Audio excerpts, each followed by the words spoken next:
هل في ناس ممكن تخس في رمضان ولا كل الناس بتتخن؟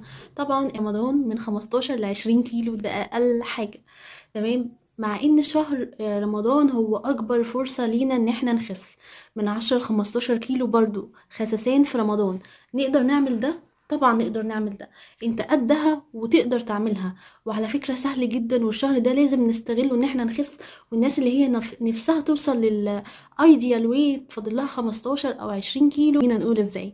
طبعا شهر رمضان ربنا امرنا فيه بالصوم علشان نحس بالفقير، وعلشان كمان الصيام لقوا انه ليه فوائد كبيره جدا سبحان الله.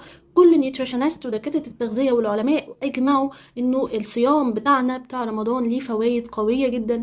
اولا بيعمل انهانسمنت للاميونيتي سيستم او جهاز المناعه، يعني بيعزز جهاز المناعه جدا، بيعمل طرد للسموم، بيعيد حيويه الاورجنز او الاعضاء وينشطها. فسبحان الله فوائده عظيمة جدا. علشان كده اشتق منه نظام الانترميتنت فاستنج او الصيام المتقطع اللي هو تقليد لنظام رمضان. فاحنا شهر صايمين صيام رمضان فنستغله صح، ويلا بينا نعرف نستغله ازاي. اولا لازم نعرف ايه الاكل اللي بيتخن في رمضان وازاي نخس. طيب هو انت عشان تخس لازم يبقى الان ايكوال الاوت.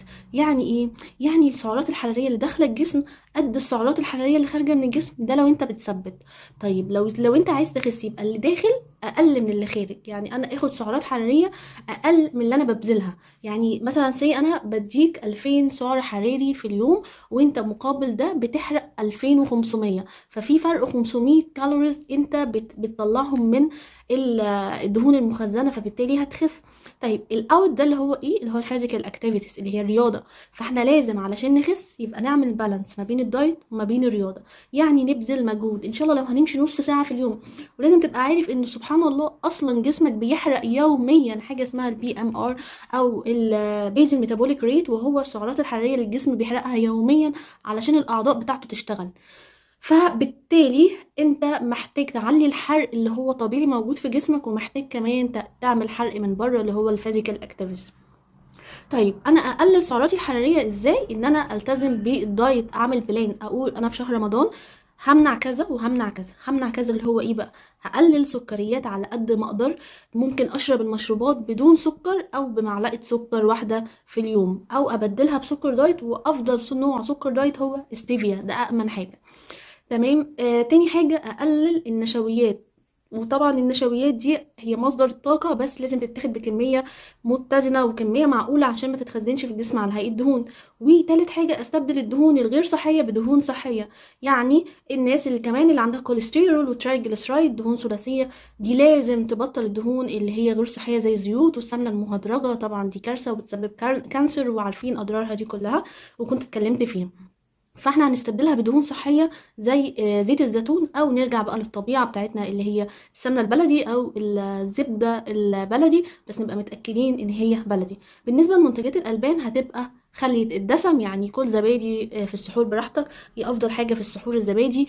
كمان شرب الميه في رمضان مهم جدا، ودي حاجه بننساها. يعني اول ما الاذان بيدن بنبتدي نشرب ميه، وبعدين بننسى خلاص نشرب ميه، ونرجع تاني في السحور نشرب ميه كبيره جدا، وبالتالي ندخل نعمل يورين او اكسكريشن للميه دي، لانه الجسم مش هيخزنها. احنا مش جمل عشان نخزن كميه الميه الكتيره دي.